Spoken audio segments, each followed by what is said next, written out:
Muito obrigado, Sr. Presidente, senhoras e senhores deputados, Dr. Luís Martins. Começo por lhe fazer uma pergunta que se prende com as notícias que tivemos que a engenheira Alexandra Reis terá recentemente sido contratada pelo grupo Barraqueiro. A pergunta que lhe faço é se teve algum papel nesta contratação. Muito obrigado, Sr. Deputado. Não estou envolvido em nenhum ponto desse processo, desse eventual processo. Quando é que tomaram conhecimento do caso Alexandra Reis? Como tomaram? Por via de quem? E se tomaram alguma medida no sentido de procurar saber em concreto o que se tratava? Presumindo que se está a referir à saída da engenheira Alexandra Reis, ou doutora, eu nessa altura já não pertencia, nem era presidente da Comissão de Vencimentos, nem sequer estava na Comissão de Vencimentos como vogal. E, portanto, não tenho nenhum conhecimento disso.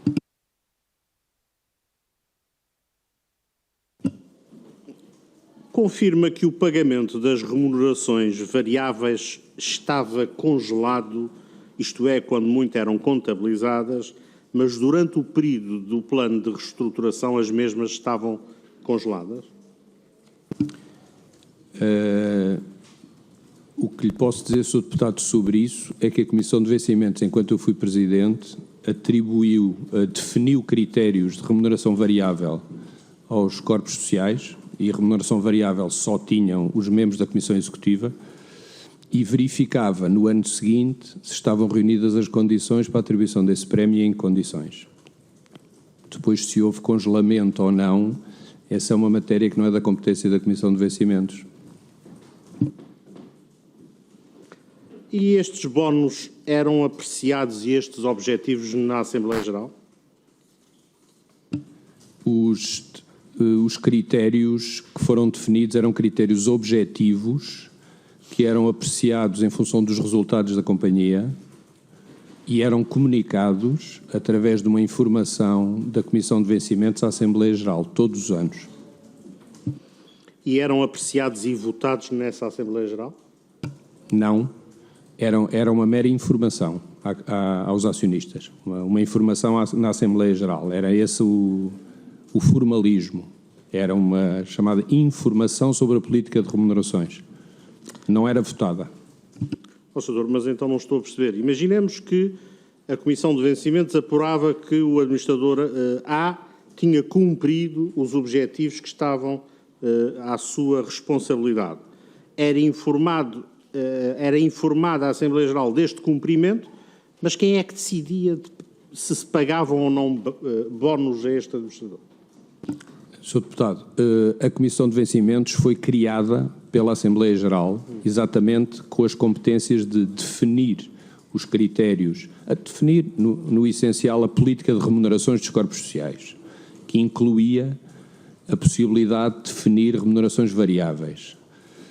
A Comissão de Vencimentos definia em cada ano essa política e decidia, tem a competência para decidir. A companhia, a TAP, era informada dessas decisões através das nossas atas e, a partir daí, nós não tínhamos qualquer tipo de controlo sobre o processamento salarial, digamos assim. A Assembleia Geral não era chamada a pronunciar-se, porque a Assembleia Geral deliberou constituir uma Comissão de Vencimentos exatamente para decidir sobre essas matérias. Mas para ficar claro e para percebermos, imaginemos por absurdo que a Comissão de Vencimentos estipulava um bónus para um administrador de 2 mil milhões de euros.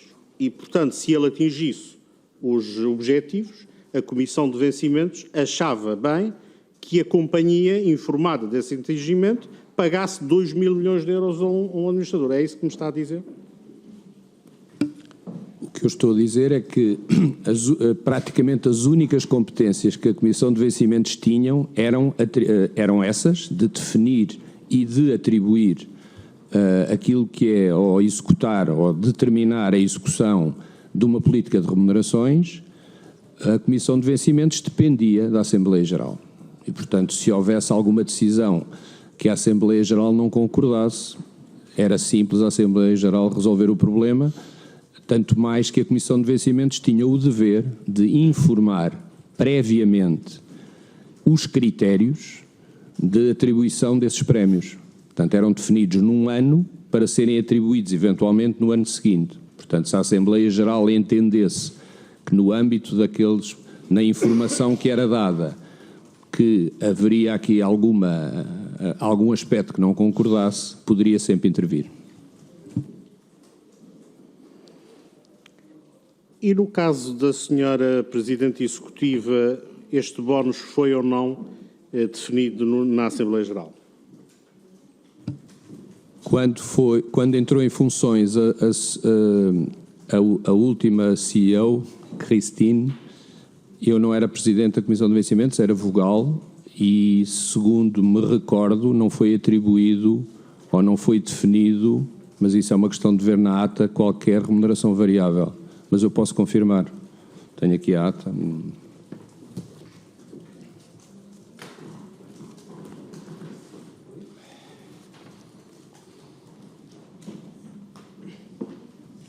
Sim, confirmo que foi definida uma remuneração fixa, um subsídio de residência e alguns benefícios sociais típicos, como seguros,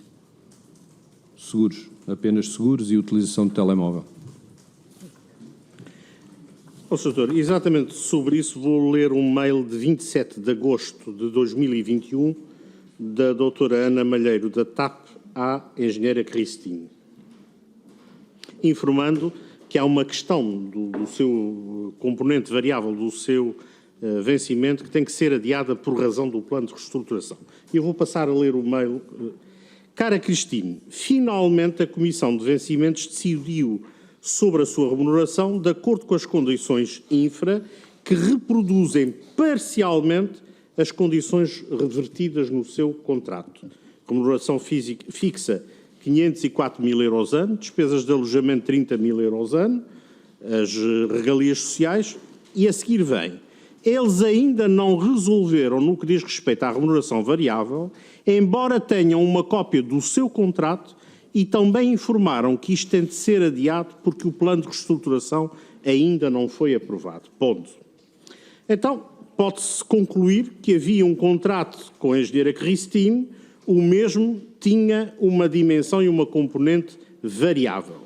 Este contrato estava assinado pela TAP, mas não estava ratificado pela Comissão de Vencimentos. Concorda? Confirmo. Nós tivemos acesso ao contrato e, de facto, continha uma componente variável, mas que não foi aprovada pela Comissão de Vencimentos. Vou agora ler-lhe um e-mail de 27 de agosto da engenheira Christine à doutora Ana Malheiro. Estou muito confusa. Ponto. Não compreendo esta mensagem e o seu valor legal, uma vez que eu tenho contrato. Seria possível dar-me uma explicação? Portanto, segundo a conclusão para a engenheira Christine, tudo parece confuso, uma vez que o contrato que ela tinha assinado já previa um bónus. Teve conhecimento desta resposta e deste e-mail? Não. Não tive. Mas conhecia que existia o bónus? Nós tivemos acesso ao contrato. A Comissão de Vencimentos teve acesso ao contrato. Agora, a 27 de agosto de 2021, a doutora Ana Malheiro volta a escrever à engenheira Christine e diz: Christine, para ter sido feito decentemente, o seu contrato deveria ter sido assinado pelos acionistas. A Comissão de Vencimentos está a atuar em seu nome dos acionistas.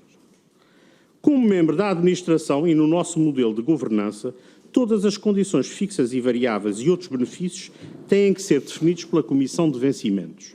Eles não estão a dizer que não vão concordar em replicar as condições acordadas no contrato, mas não o querem fazer agora.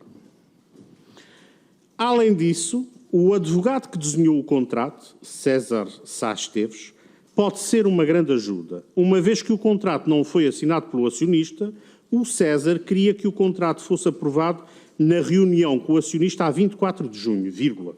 Mas isto significaria que o contrato seria divulgado ao público. Terceira conclusão, parece haver aqui uma intencionalidade em esconder este contrato do público. Concorda? Não tenho opinião sobre isso. Mas não tem opinião qual fazê-lo da forma que foi feito e não ir à Assembleia Geral não é uma questão que permitisse que rapidamente este contrato fosse público? Sr. Deputado, eu desconheço isso que se passou, isso que me leu, desconheço completamente. A única coisa que sei é que a Comissão de Vencimentos teve acesso ao contrato que teria sido negociado com a engenheira Cristine e que nós fomos chamados a apreciar no âmbito das nossas competências. Posso acrescentar que apreciámos o contrato que já estava assinado para perceber se ele poderia ser aprovado à luz da política de remunerações vigente na TAP e que tradicionalmente estava a ser seguida nos últimos anos. E como estava, nós decidimos aprovar o contrato e não aprovámos também, e aliás está definido na ata, não aprovámos remunerações variáveis em função do enquadramento empresarial que se vivia, do processo de reestruturação e que nós entendemos, nós, Comissão de Vencimentos, entendemos por unanimidade que seria prudente não aprovar logo essas remunerações variáveis até que ficassem clarificadas ou ficasse clarificada toda a situação da TAP. Foi essa a única razão porque nos levou a aprovar o contrato, porque se enquadrava na política de remunerações e não aprovar nenhuma remuneração variável. E deram nota desta vossa decisão da não aprovação do variável a alguém? Consta da ata e a companhia tinha conhecimento das nossas atas. Mas aparentemente a engenheira Cristine não. Isso não sei. Nós não mandávamos a ata para o Conselho de Administração, mandávamos a ata para a empresa, para a secretária da sociedade, neste caso, para arquivo e para conhecimento dos acionistas. E dos corpos sociais, não? Como dizia respeito a eles? Não. Nós não dependíamos desses corpos, nem da administração, nem do Conselho Fiscal. Portanto, competia-nos a nós dar conhecimento à companhia no sentido de donos da companhia, acionistas da companhia. Quem era a secretária-geral a quem dava o conhecimento? É a doutora Ana Malheiro. Não era secretária-geral, eu penso que é secretária da sociedade. Penso que é esse o cargo. Vamos procurar esclarecer com a doutora Ana Malheiro essas questões. Tenho aqui um outro e-mail de 6 de setembro em que a engenheira Cristine reencaminha os 3 e-mails que eu li ao Ministério das Infraestruturas, à doutora Maria Araújo, e diz o seguinte: Cara Maria, no seguimento da nossa discussão de hoje, a remuneração variável faz parte do contrato e tudo o que fazemos é instrumental para melhorar a performance da TAP. Não compreendo. Muito obrigado pela sua ajuda. Portanto, é claro que a engenheira Cristine coloca o Ministério das Infraestruturas a par desta discrepância quanto ao seu variável e há, na troca de e-mails da CEO da TAP, no mesmo dia em que presencialmente no gabinete do Ministério das Infraestruturas há uma reunião com o Dr. Manuel Beja Sherman. De acordo com a documentação que nós temos no acervo da CPI, esta reunião de 6 de setembro no gabinete do Ministério das Infraestruturas tem, para além da da engenheira Cristine e do Dr. Manuel Beja, naturalmente, os membros do Ministério. Teve conhecimento desta reunião? Não.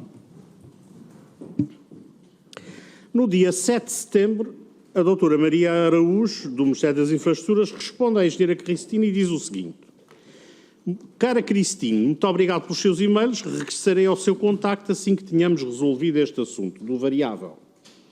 Portanto, o Ministério das Infraestruturas, de facto, não envia esta informação, nem esta troca de e-mails a esta Comissão Parlamentar de Inquérito.